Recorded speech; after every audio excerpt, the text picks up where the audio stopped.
What's up, buddy?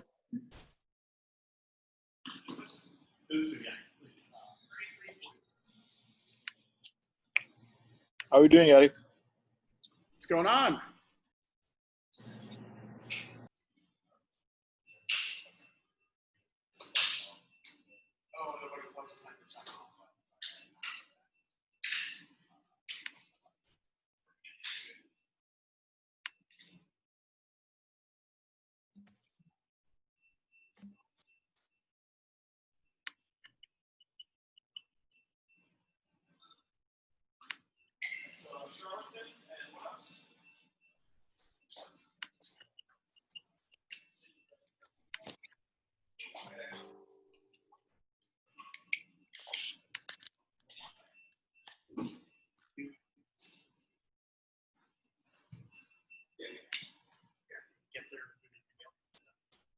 Yeah.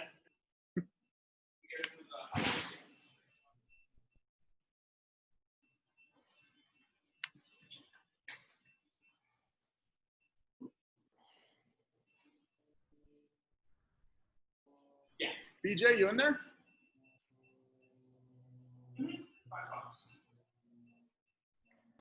Jim, I see you. Can you hear us? Yeah, All right. I'm here and I can hear you clearly. Oh, there's BJ. BJ, you don't have Ricky with you, do you? No, Okay, perfect. he's logging in right now. Cool, all good. Yeah, I didn't know what to expect, so I just reposted too. But this is a cool idea, man. I hope, you know, We'll see a lot of people are using it. This is first time somebody's doing, so, you know, nowadays it's a lot of contactless meetings and all those, and this is kind of a good idea. Yeah. We just keep hearing people say that they miss, you know, the social aspect of being out. They're just coming in, talking beer, and just hanging out. So it's cool to be able to just give an opportunity to do this and get Ricky in here too. Right. So yeah, we'll see how it goes. I tried to test it the other day with a bunch of friends, so hopefully this will work out. Awesome.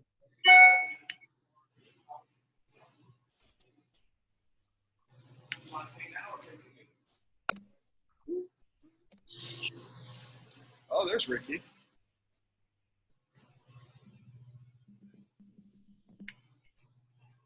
Yeah.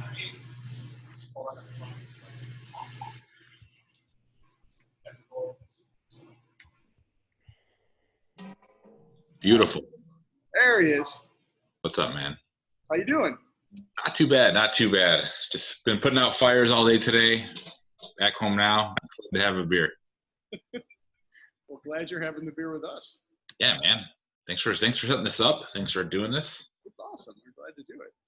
Yeah. It's probably... Let me figure out how this thing works here. I've never actually used this before. Yeah, I tried to test it the other day. So I moved it to make you the host, but I don't know what that does. I don't know either. I guess we'll find out together. But I've got you. So if I pin you as the video, so as people log in, they click in the upper right side of your picture, will pin you as the featured person in the video. So when they're in gallery, speaker view, there we go. Okay. So a few people logging in here. Right on. Are you doing recording, Eric? What's that? Are you recording it? I think it is, yes. Okay. I don't know how any of that works. So as long as you've got a grasp on it, then we're good. I don't know if I know what's going on either. So. Perfect.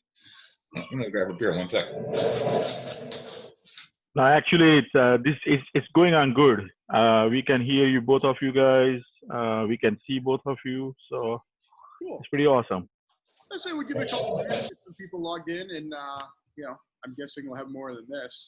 Ricky, did Josh ever wind up calling you? Josh, no, he didn't. Okay, I wasn't sure if he was gonna. He asked for your info, but he was like, I don't know if I'll have time. And I didn't think he was gonna do the story today anyway. It was part of a bigger story he was doing. It doesn't look like he posted it today, but hopefully he will, and you know, get you listed in there too. Yeah, no missed calls at all. He hasn't reached out to me on Facebook or anything, so we'll see. He seemed like he was working on a couple stories at one time, so right on. All good. As long as he gets you in there, that was the main point. He said I figured he might want to talk to you to get some more background.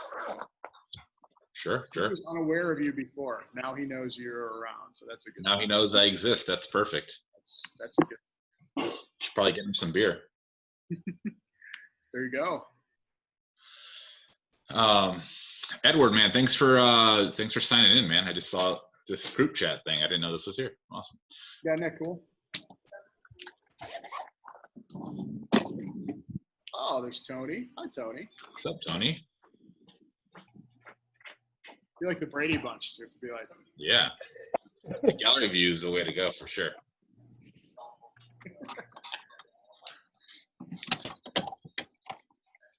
I have my can here as well. That'll be my first one. Yeah, I've been.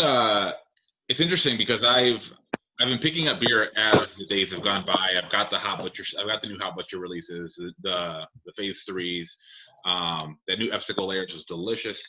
But yeah, like I drink one and then I immediately just go back to this guy after between each one. It's a good cycle. Yeah, great feedback here for sure. And it's cool.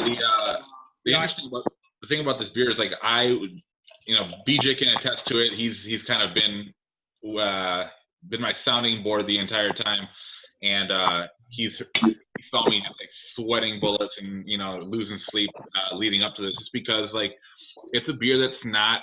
It doesn't go with the grain of what's popular and what's out there. It gives you the malty backbone, like similar to like a lot of the half-acre IPAs out there.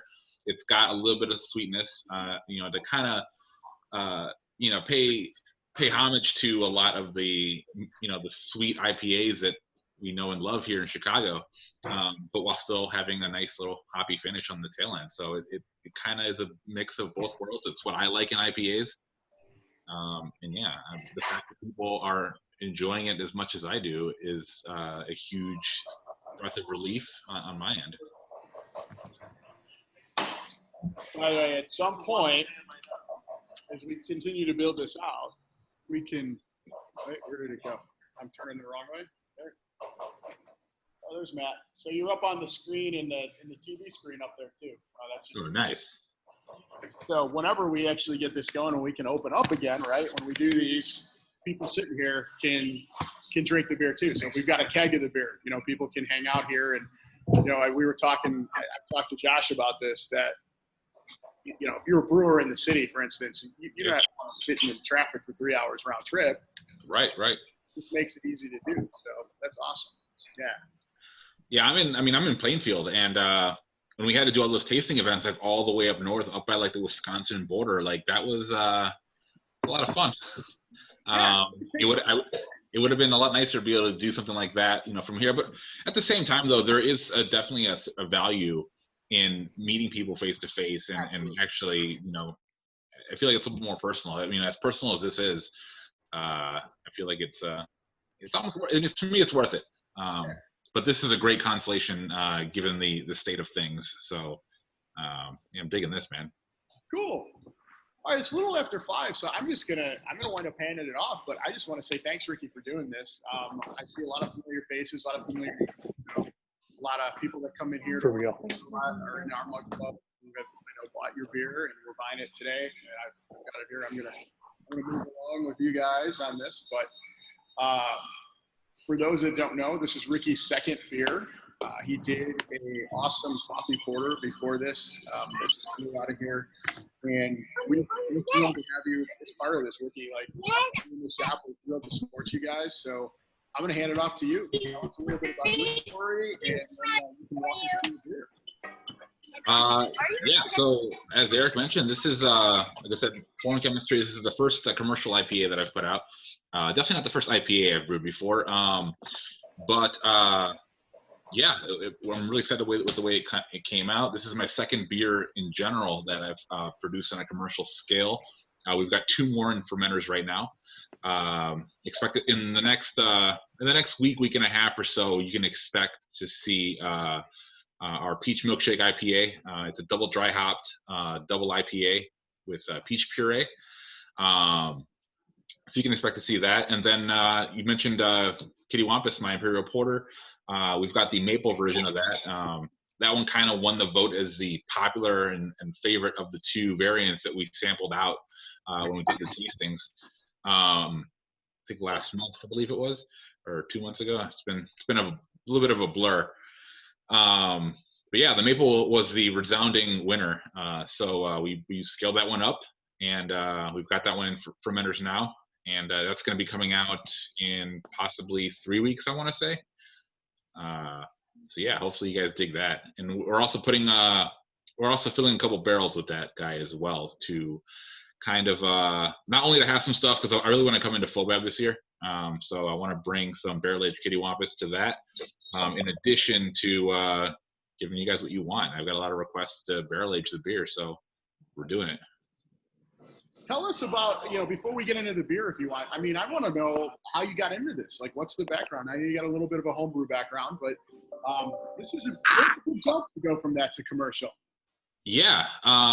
So, I mean, it basically started out with me homebrewing. I lived in a 18-story apartment in downtown Aurora before, and I had it was cool because the electricity was all bundled into the rent. So no matter how much electricity I used, it was all the same. So I had like a little like walk-in closet type thing that had a window in it, which is very unusual.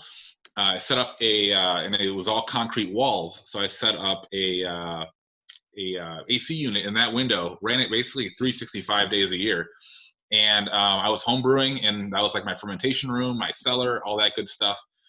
But yeah, I mean, essentially it just got started I got to know, like, super early on, I had a bunch of beer kits, the Mr. Beer kits and the beer kits that you can buy online, with like, varying results. And then I want to say in like early 2016, I got to know Sean Burns, and I would hang out with him over at the Ram, just kind of learning about brewing. And at the same time, like, my buddy and I had also started to homebrew at home as well. And that buddy his brother-in-law had various homebrew, I guess, gold medals for his Imperial Stout. He now went on to become Energy City Brewing, David Files. And David Files, we reached out to him, like, he's one of my best friends, his brother-in-law, and he basically taught me how to brew a stout. Because I had varying results, varying off flavors, and I'd done IPAs. Those came out pretty good, but yeah, the stouts, we got to him. And then also that same year, I started using all of my vacation time, all of my days off, basically shadowing Sean over at Ram. So him and I became good friends. I brewed a bunch with David, and yeah, that's kind of how I got started. And like I said, just meeting as many people as I could, picking their brains. After Sean went out to more, I still kept going back to the Ram. And then at that point, I was brewing with Justin, who's now at Hot Butcher. And Justin and I put out an Imperial Stout together, the 2-part stout. It was called Patriarchy. And yeah, man, it just kind of went from there. Just, just basically soaking everything up like a sponge, learning as much as I could, and then brewing my own beers. And then, as you may or may not know, I'm pretty active in the Chicago craft beer community. So going out to a lot of the bottle shares, the bottle releases, just basically took my homebrew, in addition to other beers to share. And eventually people just started asking me to bring just my homebrew instead. And that's kind of how that started, and word got out. And so basically taking the plunge into commercial brewing was one of the ways to kind of get beer into the hands of the people who have been hitting me up on Facebook and Instagram for years, asking me how they can get my beer. And my forte is a lot of heavy beers like imperial stouts, imperial porters, barley wines. So it only seemed fitting to bring out Kitty Wampus first right off the bat to kind of appease the masses. And yeah, we got great feedback on it. People seem to really love it. So that's kind of the abridged version of how I got from brewing in an apartment downtown to where I'm at now. Ricky, you mentioned the the beer groups that you're active in. At what point, you've been active in those, I'm sure, long before you really thought this is something I want to make a go of. At what point did you think, I think this is the time? And as you were going out, you were starting to talk to people about that idea, that dream. It was basically mid last year. It's probably going to have to be my computer, because I remember your computer having a bunch of problems. What's that? Is that for me? It's weird. Like whenever I talk, I feel like it mutes all you guys. So I see Eric talking, but I don't hear Eric talking. I muted myself. I just unmuted. Yeah, I think somebody just had it off mute. Sorry. Okay. No worries. Yeah. So it was like middle of last year. I had seen, the success that David was having with Energy City at Church Street. Sean had just basically taken the plunge into contract brewing over at Lake Zurich Brewing, and then after just kind of doing some research, I'm like, okay, this, and then also looking at Afterthought too. Afterthought is basically running a bare bones operation and doing a great job. He's doing a fantastic job, and I don't know if you guys have ever been over to Afterthought, but it's literally a giant homebrew operation essentially. So kind of seeing all of those and seeing, okay, maybe this is something I can do. Maybe this is something I can handle. And then BJ, who's on the call as well, gave me the opportunity to kind of get my foot in the door over at Oswego Brewing to brew the triple chocolate cupcake beer. So that was one of my homebrew recipes that we then scaled up there. Mark Wilson over at Oswego Brewing did a killer job scaling that up. And the release we sold out on the first day. So when I saw that, I didn't know if anyone was going to actually show up to that or not. So when the Oswego, the triple chocolate cupcakes sold out on the same day, that was kind of an eye opener. That was like, okay, maybe I can get away with doing this. And basically, got a partner, and then BJ, committed to helping out as well to basically make Foreign Exchange, transition it from a homebrew operation to a contract brewing operation. And then now we're at the point where, we're looking at commercial spaces to, maybe later this year, open up our own space. So it's after playing around for years, in my apartment and now in my basement, and in the last year, it's just snowballed faster than I would have ever imagined. And it's kind of how it's happened. It's been crazy. Well, why don't you walk us through this beer? So this is it's classified. I'm just going to read the label: double dry hopped imperial IPA brewed with Citra and Amarillo. So, you mentioned that it was a little different. It's not a traditional hazy. You like the malt backbone of it too. What are we tasting? Why are we tasting it? Why did you pick those hops? So right off the bat, like I mentioned earlier, it's kind of a culmination of everything that I like in IPAs. I do love crisp, easy drinking IPAs. I love to be able to drink more than one IPA at a time. Drinking some of the big the big sweet IPAs. It was an eye opener on the 4th of July last year when I brought a bunch of those beers out to 4th of July. It was hot, humid. After like one or two of them, I'm like, man, if I drink another one of these, I feel like I'm gonna throw up.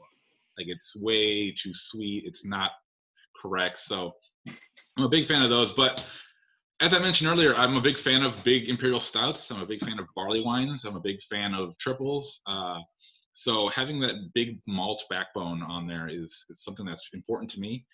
But I also like, the big hop aromatics. So basically we approach this with, the idea was to do, big fruity, big fruity hop character, but while still having a little bit of that resinous finish, crisp, clean finish too. So you could, like I said, after you finish the beer, you're ready to have another one. If you so choose to have multiple 7.5% alcohol IPAs in one sitting. So the reason I went with Citra and Amarillo, really plain and simple. I wanted to keep it simple. That's all it comes down to. Like I said, IPAs have not always been my forte. I can brew an IPA, but the most intimidating thing for me as a brewer and now as a business owner is putting out an IPA on the same shelves as Phase 3 and Hop Liquor. That shit scares the hell out of me. So I wanted just to keep it simple, kind of nail this down, see how this one was going to turn out, and then from there I can kind of get a little crazier with hops. I already have a couple little tweaks I'm going to make to this beer on the next one. Primarily, it's just going with a lighter malt. I'm not too upset with the color, but I would like to go a little bit lighter on that. So, but apart from that, really the game plan, in short, was just to kind of keep it simple. When you get too crazy, especially on the first beer, it's kind of hard. Things can spiral out of control. It's hard to identify what you don't like about it. Hard to identify the problem when there's a bunch of variables. So yeah, kept it pretty simple, and that's how we got to where we're at. These are two hops that actually work. They're in a lot of beers together. Why do they work so well together, Citra and Amarillo? Because Amarillo has like the lemongrass that you taste. Like there's like a lemon citrus that you taste in this, and that's primarily from the Amarillo. What is surprising to me, even myself, this beer is 66% Citra, 33% Amarillo. So technically, it should be heavier on the Citra, but this is a contract Amarillo, and what that means is that basically, when you have a contract, you commit to a certain lot of hops from a hop supplier, and this is a contract Amarillo from Church Street. So we bought the hops from them, and it's a very, very pungent batch of Amarillo, which I now know. But I'm okay. I mean, the flavors are complementary. That's why they're together. That's why these two particular ones went into this beer. I wanted to go with a lot of that citrus, a lot of the tropical fruit, and that's the reason I went with these two. Like I said, the Citra obviously is known for that, and the Amarillo kind of does a little bit of a double duty of kind of bringing in the lemongrass, which is another side of the citrus spectrum, but also too, it gives you a little bit of that piney finish as well that I was looking for. So that's the reason why we went with these two hops. So I'm going to say, so the chat thing here is pretty cool. So if you guys have questions, because we're getting some feedback in here, we put the volume up here. If you guys have questions for Ricky, why don't you throw them in the chat, as opposed to unmuting everybody and letting everybody talk at one time. And we wanted to probably keep this to about a half hour, respectful of Ricky's time. And it's a nice happy hour. I see somebody, Abby said it tastes like a brewed New England IPA. That's interesting. Very, very cool. So it did not finish completely dry. There is a little bit of sweetness in this to kind of keep it from being a brewed IPA. I can see where you're coming from. It does have a very crisp, very clean finish, and it's kind of what I was alluding to earlier about wanting to have that sweetness up front, but then finishing clean. Again, so you want to have another one instead of just kind of having one can and then kind of being like, all right, I need something lighter. I need to go, crack open a Pilsner or something. You can kind of have multiple of these in one sitting if you were so inclined. But yeah, that's a very good observation, and that's, like I said, that's a characteristic of that finish that's on this beer. Yeah. Ricky, you mentioned you're looking at a tap room, so I'll ask that question. Where and what are you planning for that? Still shopping around. We're looking at a couple properties in Aurora. I'm actually looking at a property. I'm not going to say exactly where, but looking at a property that was essentially across the street. One of my homebrew partners was a different buddy of mine, not the one that is David's brother-in-law. He was a former brew partner. We used to mash and boil all that good stuff on his balcony of his apartment in downtown Aurora. If you want to use Google Earth, I'm sure you can find out exactly which balcony it is. There aren't very many, but nevertheless, the spot we're looking at is literally across the street. So like, the fact that if we can secure this building, it's going to have a lot of meaning to it. Not only because, like I said, I'm a native of Aurora. I grew up in Aurora. I began brewing in downtown Aurora, and this building would be essentially where the majority of my homebrew batches, across the street from where the majority of my homebrew batches are made, right downtown. So it's that'd be very exciting. So yeah, the game plan is just to do production brewery, barrel aging. It's got a sweet cellar, which is prime for barrels. And we're looking to do a small tap room. I mean, basically looking at, try to think of what the best, so probably something along the lines of like Maplewood, realistically, you know, a little bit of a smaller tap room. We're kind of hashing out if we want to do any kind of, we do want to do like some finger foods, but we also have a bunch of partners in downtown Aurora who have volunteered to deliver food to our customers if we decide to go that route. So,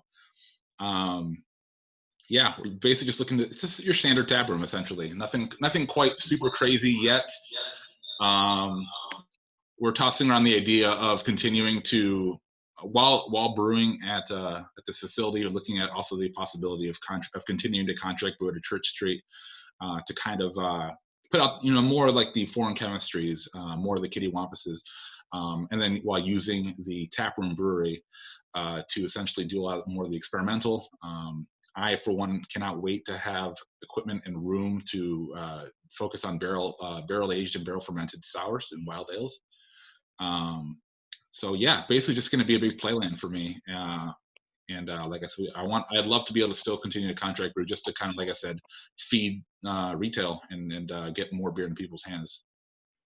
Ricky, you're doing this while you have a real job during the day. Pretty much you have 2 full-time jobs. How hard 100%. has this been? You know what? Right now it's not too bad. Thankfully I have an employer who is continuing to pay me while we are off. So could not be any more fortunate for that. But during the week up until that point, up until the coronavirus thing happened, it was pretty stressful. Essentially, I would come home from work. While I was working, I was answering questions, working with Church Street as far as making sure that the beer is made the way that I need it to, doing marketing, and social media, all that good stuff. And then of course doing the business side of things too after when I get home from work, and it was a bit of a juggling act. A couple questions on here. I mean, I don't know if you don't have to answer Tony's question. Oh, sorry. I keep getting distracted by all the videos and I don't actually read the. Click on the chat. Okay, let's see. Tony, with the very good question, actually. How do I stay so thin given the amount of Black Tuesday I consume? Basically, I actually only drink about 1 Black Tuesday, maybe every 6 weeks or so. So I'm not just here chugging 20% ABV stouts on a regular basis. I've amassed quite a bit of a stockpile. Homebrewing did a wonderful job at doing that. But I basically treat them like a good wine. So every time I have friends over, family friends that like into craft beer, you know, that's an excuse to open one, and I basically work my way from oldest to newest. I'm currently working my way through 2013, which is drinking fantastic. Let's see. Abby, next beer I'm planning to have on the shelf at Orange and Brew is going to be the Peach Milkshake Ipa. It's a collaboration with Small Cakes, which is a cupcakery. Well, they got a couple locations, but specifically we're working with Sal over at Small Cakes Aurora. So we're going to be doing a rotating selection of beers inspired by their cupcakes. The first of which is going to be essentially a peaches and cream inspired Milkshake Double Ipa. So we're in the process of getting that brewed. I actually went and tasted it today over at Church Street. The base beer itself is tasting fantastic. I kind of want to take the hops that we're using in that for the next foreign chemistry, because even before the peach is added, it's tasting fantastic. So Peach Milkshake, that'll be the next one. Steve asked, is the location you're looking at train accessible? Yes. And that was a big thing that I had mentioned to my partners that I'm working with. I want to be in a downtown area. I want to be in an accessible location. And I don't know if you're, how familiar you guys may be with downtown Aurora. There is the BNSF line. Actually, I want to say it ends in downtown Aurora. So that is, yeah, and it's actually attached to Two Brothers, and the location we're looking at is like a 10-minute walk at most from Two Brothers Brewing Company, and also the Ron House, that is, and which is also the BNSF line as well. So it will be, so you will be able to take it, yeah, from Union Station all the way to downtown Aurora and walk to the brewery is the game plan. Light easel. What's that? Anything on and it glows. What? Are you Facebooking? All right.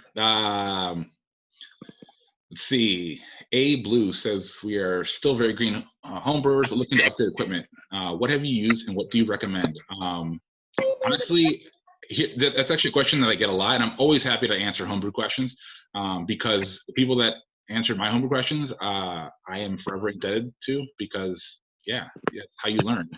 That and trial and error.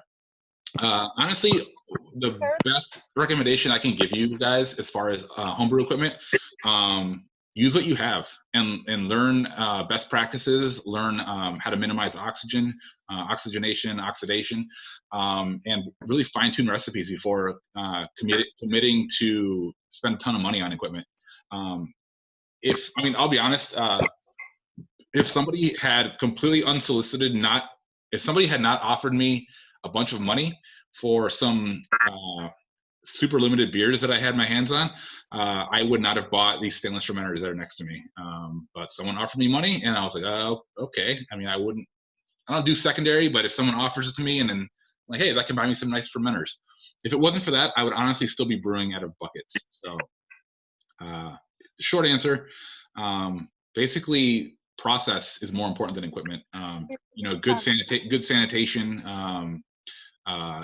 Kegs are a great thing kegs are probably the best upgrade you can make. Basically, kegging instead of bottle conditioning, transferring into a keg, and basically it's really good for kind of limiting exposure to oxygen, and that's basically the best way to go. That's the best tip I can give you, is just become a better brewer. And then once you, depending on what you're looking to upgrade, these SS Brewtech, these two right here, these SS Brewtech buckets are they're not too expensive, and they're probably my favorite pieces of equipment. I actually use them more than the conical that's behind me, just because they're so easy to work with and they get the job done. What's a beer? Or we know Black Tuesday is one of your favorite beers, if not your favorite beer, period. What else do you like to drink? I like a lot of barrel-aged barley wines. So what I have, I've got a whole fridge full of IPAs and stuff that, brewer friends give me, and stuff that I pick up. I just went out to, no offense, Eric, I just went out to Iron and Glass yesterday and picked up a basically mixed 6-pack, and I got those, those I basically just drink immediately. But honestly, what I have in my cellar down here, it's probably 80% brewery beers. So it's a lot of the Black Tuesdays, the Black Tuesday variants, things that actually hold up with age. I like any good Illinois resident. I'm a big fan of Bourbon County Stout, Bourbon County barley wine, and the Revolution beers. Revolution's barrel program is incredible. They're doing great things, so definitely keep those around. And also too, the 12-ounce serving size really helps for being able to dig into those whenever you want. But yeah, I guess in short, there's not too many styles that I don't like. I don't really do. Every beer I have in barrels right now, actually there's one stout, I lied. Every beer that I have in barrels that's kind of behind me, they are all sours. I've been kind of on a sour kick here at home, but I'm brewing like a 5% coconut porter tomorrow, just as a little test recipe for maybe a tap room beer to have down the road. But more importantly, just a light, easy drinking beer that's gonna have a ton of flavor. So a little bit of everything. But yeah, Black Tuesday and barley wine, those are my two go-tos. How intimidating was it to go that first time from homebrew to getting on a brew deck and brewing at scale? Well, the first time, well, let me tell you, the first 2 times, I guess. The first time that was one of our beers was with Justin over at the Ram, Justin Miller, who's over at Hot Butcher. And obviously he took the reins on that. I was basically just an assistant, if anything, and just basically learning as much as I could, so not too intimidating. Same thing with Oswego Brewing. Mark is a really, really, really smart guy. Really knows his stuff. You know, he's got a couple medals under his belt. So him taking my recipe, and then also it was a good confidence booster, seeing him take my recipe, saying, "Hey, this looks great. I see no reason to change anything." And going from there, again, no stress. The stress really began when it came to Kitty Wampus. Just because, one, it's my beer. It's our company on the line. It's the first beer I'm introducing to the masses, so it had to be good. And that's where it really became the most stressful. Yeah, like I said, I lost a lot of sleep over that, and then I was there frequently making sure that beer was turning out the way that I wanted it to turn out. That's the one right there, Kitty Wampus. Fuck it, that's right. Yeah, so that's, in the grand scheme of things, it probably wasn't as intimidating as it should have been, because like I said, the Oswego Brewing collaboration was a big confidence booster when it came to having confidence in my recipes. And then when we saw it scale up as perfectly as it did over at Church Street, that was great. That was the most stressful week of my life when we got the coffee, and the coffee did not scale up as linear as I would have hoped, and so we had to push back Kitty Wampus.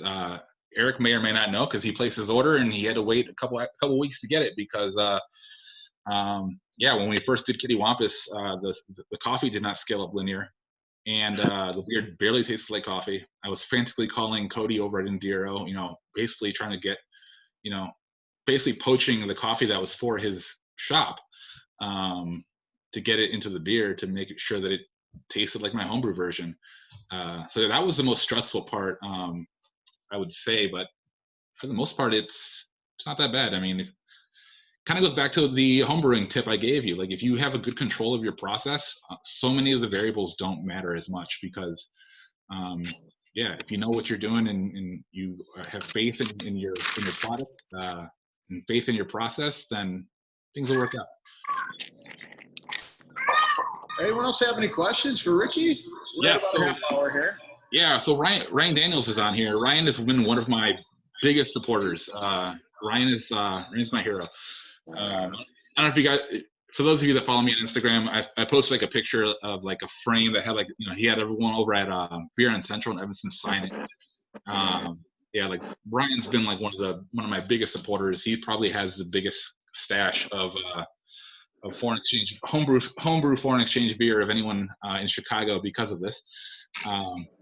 But Ryan asked a question though. Any plans to barrel age anything soon? Probably need a bigger space or a brewery for that.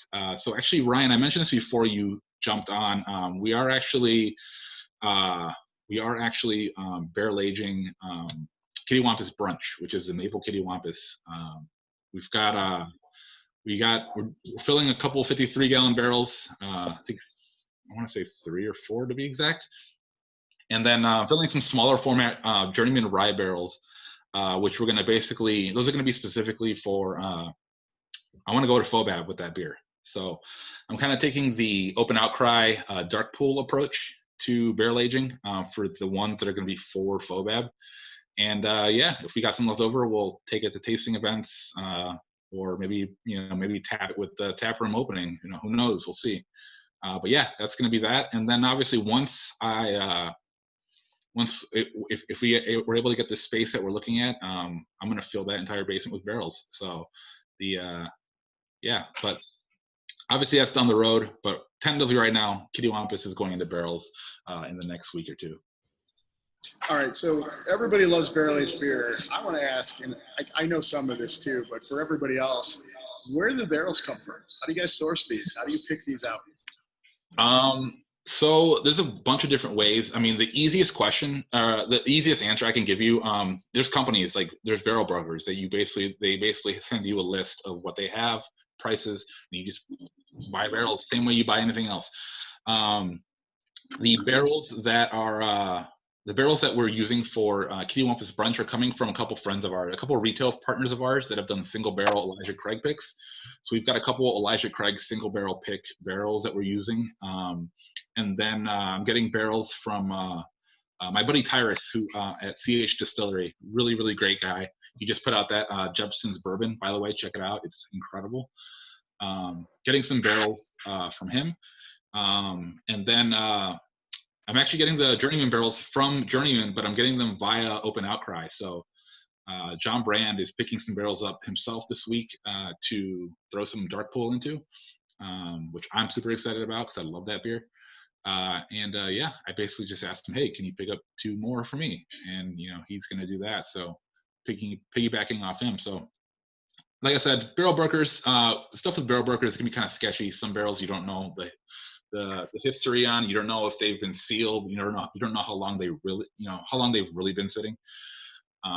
So a lot of it comes down to just establishing relationships with people, either be it stores that can, that'll give you their store picks, restaurants, or like I said, in this case, I've got a really good friend over at CH Distilling who, anytime he empties barrels, he offers me barrels. And up until this point, I haven't been able to produce enough beer to fill them, but going forward, definitely gonna take him up on those. I got a question from the chat. Barley wine preference, English versus American. There's only one correct answer for that, and that is English. Yeah, American barley wines, they're solid. More often than not, they just taste like big malty double IPAs to me, which, yeah, there's a time and place for those, but barley wine's my sipper. That's my go-to. Or, English barley wine, I should say. The story behind my name. So there's actually 2 parts. There's actually 2 parts to that.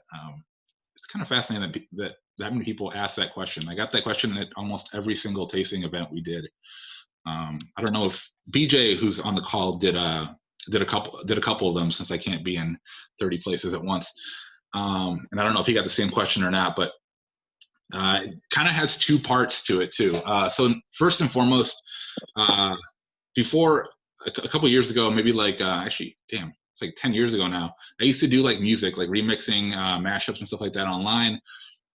Before, up until like the recording industry's really cracked down on SoundCloud.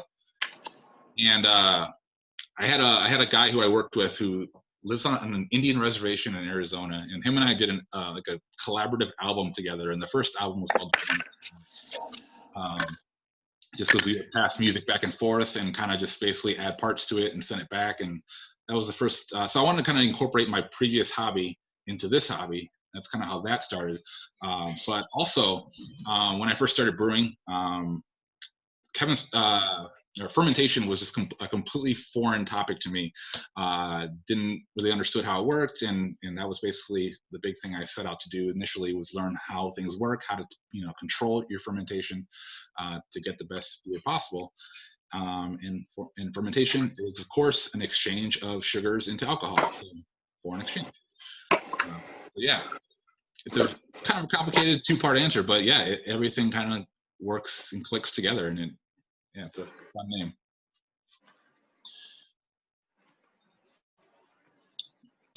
Yeah, that is a cheap rent price, Abby. 1 bottle for an entire corner of the basement. That's a deal. He has a big basement.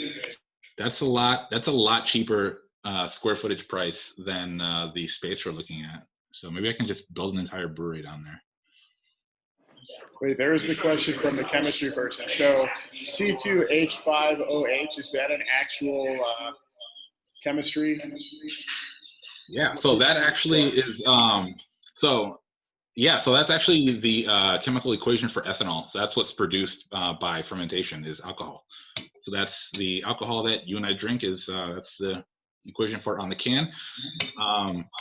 Man, I searched when I was designing this label. I don't know if does anyone realize what why this label is the way that it is? No. So this is actually, I don't know if you guys, so in actual chemistry equipment, this is, if you look at like Nalgene chemical bottles, the ethanol bottle looks exactly like this. A lot of people think that I ripped off the Quanto label from Three Floyds. I've seen that being tossed around a couple times. This is actually I copied the Nalgene actual chemical bottle. So yeah, everything in terms of the font, the design, the layout, everything is a nod to actual chemistry equipment. Come on. Oh, now you're leaving? So there's a question about so yeah, one more thing about the chemical equation on there too. When I was designing the label, I searched high and low to find out what the actual chemical equation for beer was. Couldn't really find an answer, so I settled for ethanol. However, it turns out there is a chemical equation. I know this now. Eric Flores from Whiskey Hill, formerly of Goose Island, actually has it tattooed on his arm, and I wish I had known that when I was designing this label, because it actually exists. Can you guess what's in my hand? No, I cannot guess what's in your hand.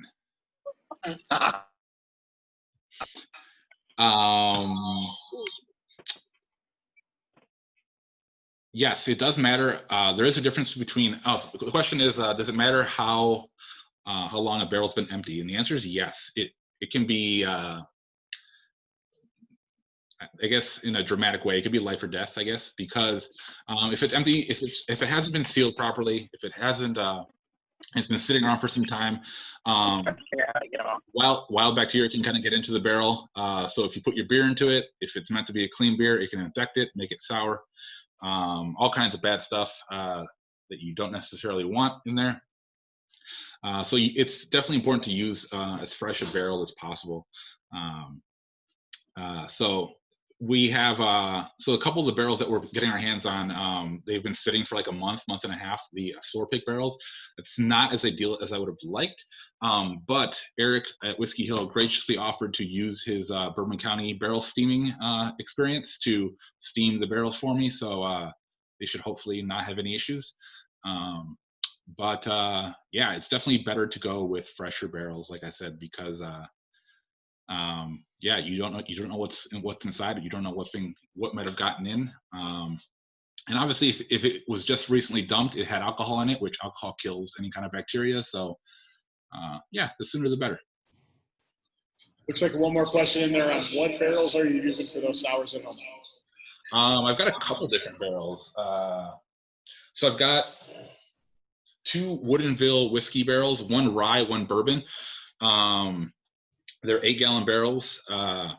Those actually are 30-use barrels. So I actually got them from a homebrew buddy of mine who basically was he had sours in them already. So they already had sour barrels. I did do boiling water rinse on them just to kind of kill off the culture as much as I could so I can use my own culture. So I've got those 2. And then I've got a Balcones distillery barrel, which is a neutral barrel that previously held barley wine. That was the first use of that barrel, was barley wine. So it didn't have any spirit in it before. And then it had, actually it's currently got mead in it. I'm sorry, not sour, it's a mead. And then I've got a barrel that I got from CH Distillery that is the sketchiest barrel I've ever used in my life. It had been sitting for years. It took quite a bit of water to get it to hold liquid again.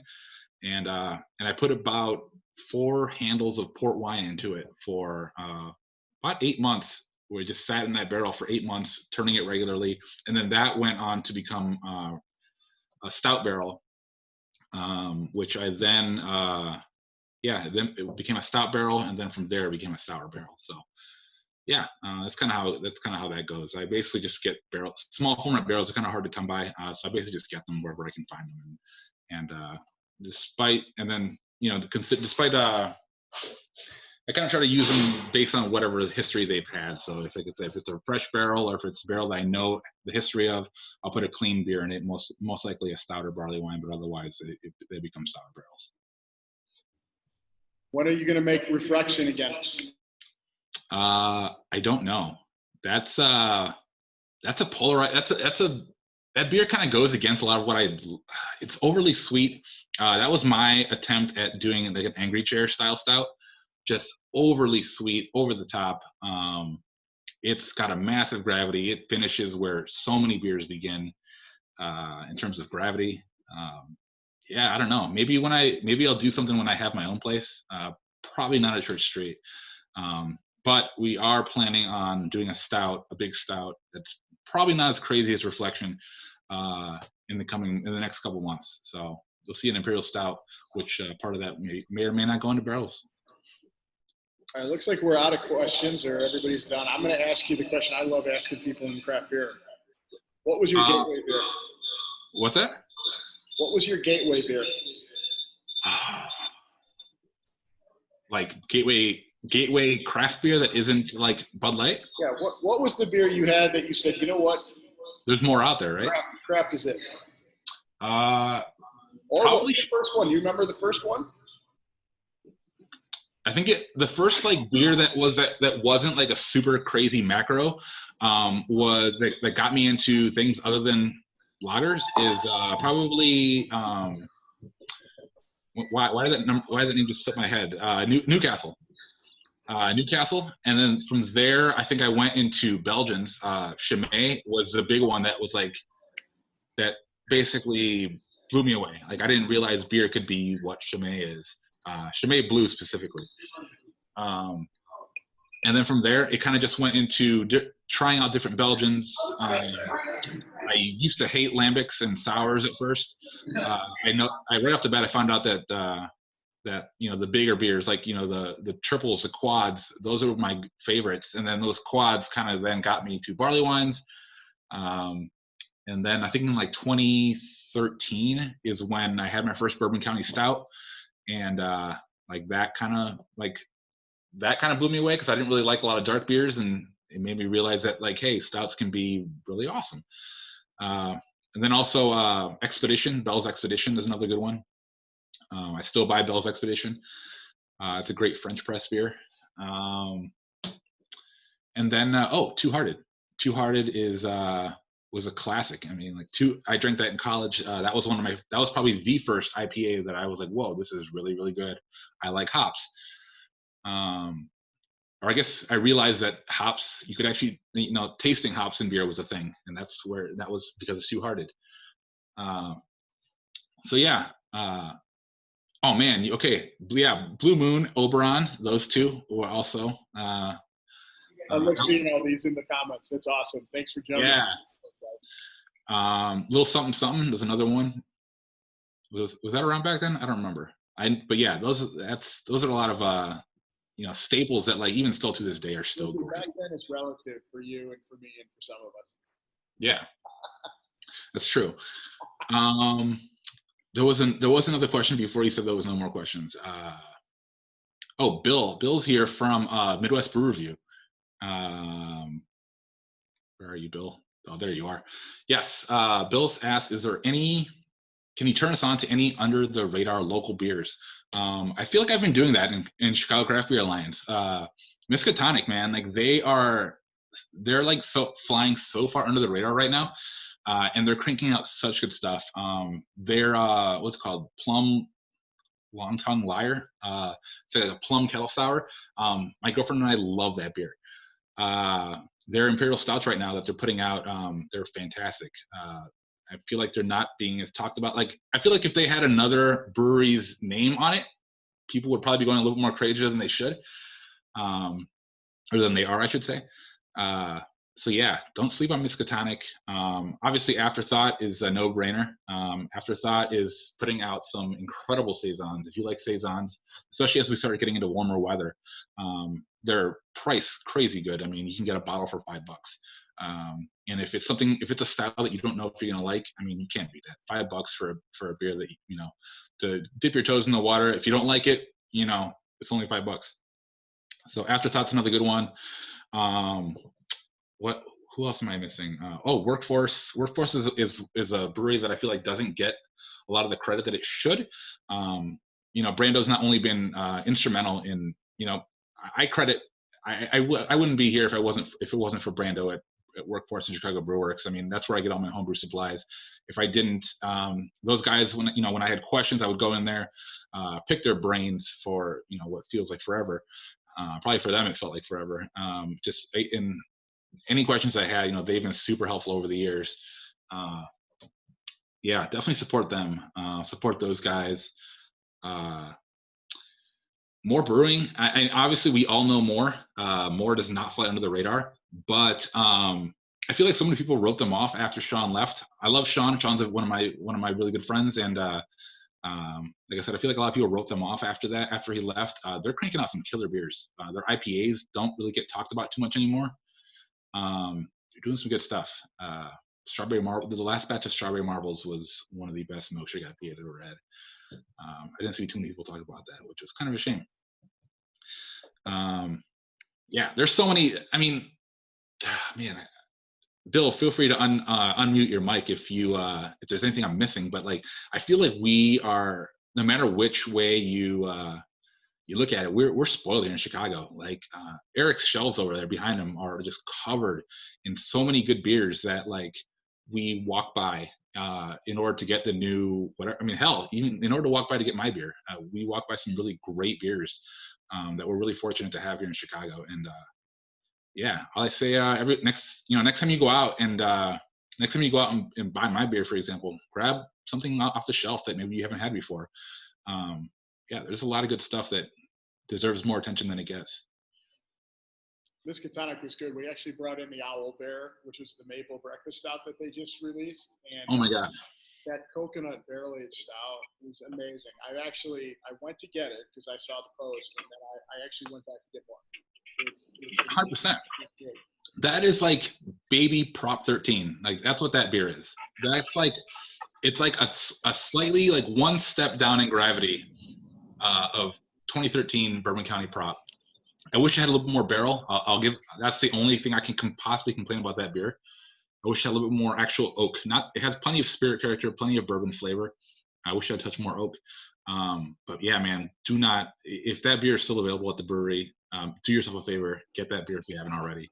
They're doing incredible work over there. And yeah, that Owlbear, as a guy that's got a coffee, a big coffee porter that's going to have maple in it in their fermenter right now, they set the bar pretty high. So yeah, they're doing good stuff, man. Very cool. Well, we've taken up more time than we expected with you. I don't know if there's any more questions that you saw that might have been private messages or anything. There's a couple more, yeah, and I've got some. Yeah, let's keep going. Let's go with this. Let me scroll through the Oktoberfest. Someone said Sam Adams Oktoberfest. Go right ahead. Yeah, Sam Adams Oktoberfest. Somebody brought that up too. I've been drinking Oktoberfest for the past like what month is this? 6 months now. 6-7 months now. I've made it a point to buy like one of every single Oktoberfest that came out last year, in hopes that I could find enough people to do like an Oktoberfest like share and tasting. It turns out nobody wants to do that.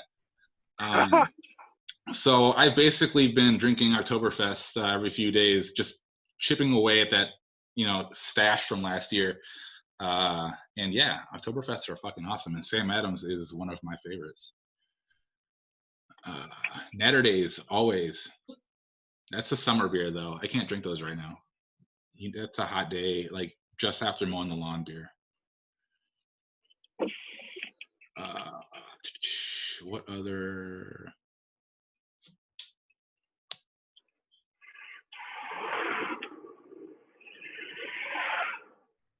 Sierra Nevada Pale Ale. They just posted their. If there's any homebrewers in the group here, Sierra Nevada just posted their recipe, their original recipe, and it's like their big advertising campaign right now is just a handwritten version of their recipe. I kind of want to brew that just for funsies.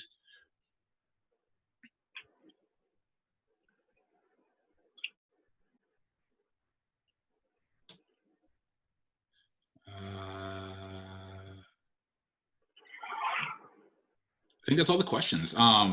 Any other questions that you guys may have? What are you guys drinking right now? Yeah, good. Unmute yourselves. We appreciate everybody doing that. Yeah, Foreign Chemistry. Oh, dude, this guy with the kitty wants it. I mean, everybody already drank the Foreign Chemistry. Steve, what do you got? Drinking some Kitty Wampus here in this awesome bootleg glass I made.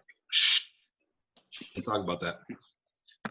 Steve, look at Steve made me this sweet time and space coaster. Well, actually, Steve didn't make it himself, right? You didn't make it, Steve. You just acquired. I did not actually make that. I have somebody who makes coasters for me and wanted to get one of yours done as a gift for you, and the timing was perfect with your commercial launch because she's in the city and it takes me a couple months to get them back when I drop bottles off to her. So, yeah. Yeah. So, yeah, big thanks to Steve. It's a sweet coaster. Yeah, these would be sweet to have, like, well, I don't know if, I feel like they would just get stolen in a tap room scenario, but it'd be sweet to have at a bar.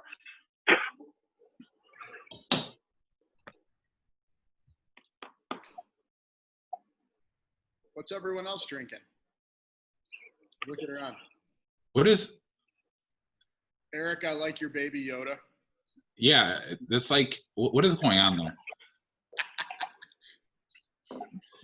Eric, that's my next beer. Well, how about your Presto Changeo? Yes, I got it in the fridge right behind me. BJ. That's nice. Foreign chemistry. Yep, we have Kitty Wampus with the cat. Oh, that's the best combo right there. I can drink some Jefferson's Reserve straight from the bottle. I mean, it is Friday. Mm-hmm. You're not sharing it anyway. Doesn't matter what day it is anymore. Touche. Does it ever for Steve? Is it every day Friday right now? And then when it starts up next week for us with kids, every day will be Monday. Yeah.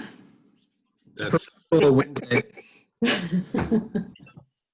Ryan Daniels, I'm always happy to see you, but that is unsafe driving.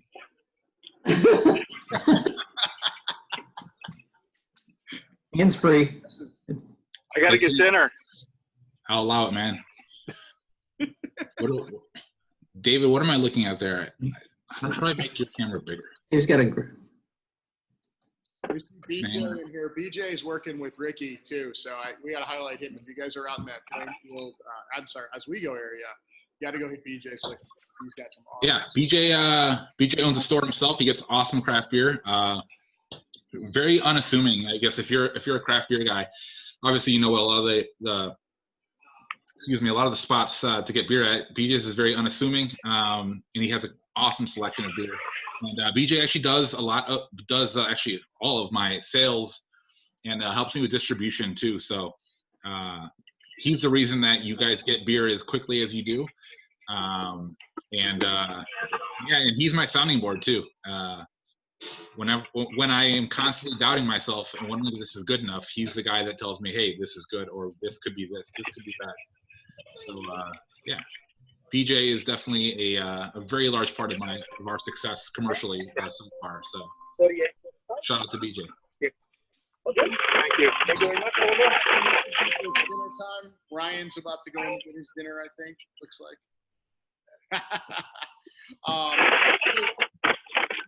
It's really stunk without seeing all you guys over here. I mean, it's been weird going from bar to liquor store where people just hang out. So, Ricky, man, thanks for doing this because this is really cool. Like everybody comes in here on a Friday and they're talking beer. They're talking about their weeks, and this is one of the things that we all miss.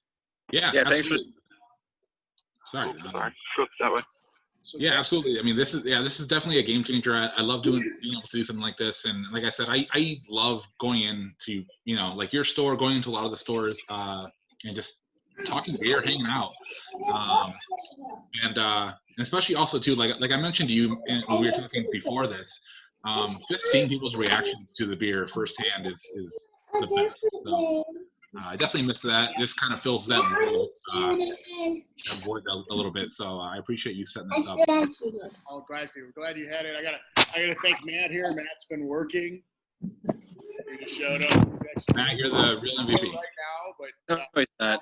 to be able to participate in this, but he's had it on his computer. It's been on. Oh, there he is. Say hi to Matt. There you go. Yeah, we've seen the picture of the wall. Yeah. Thank you, Matt.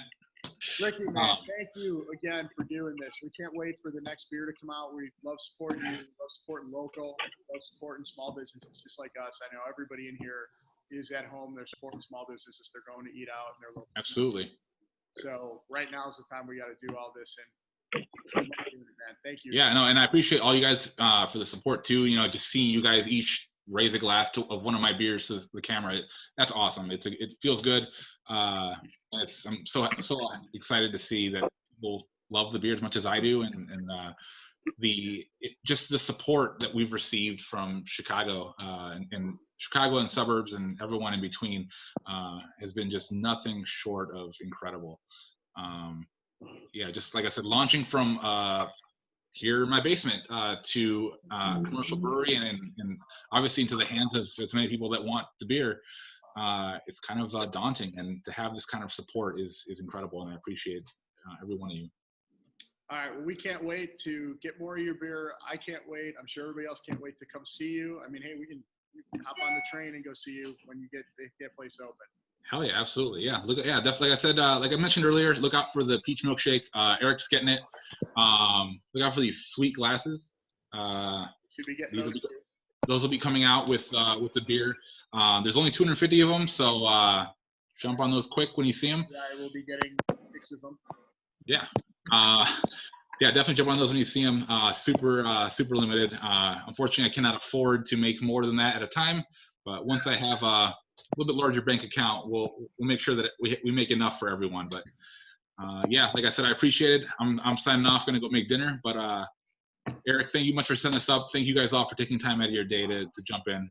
Cheers, guys. Good to see everyone. Cheers. Love y'all. Bye. Have a good night. Have a good weekend.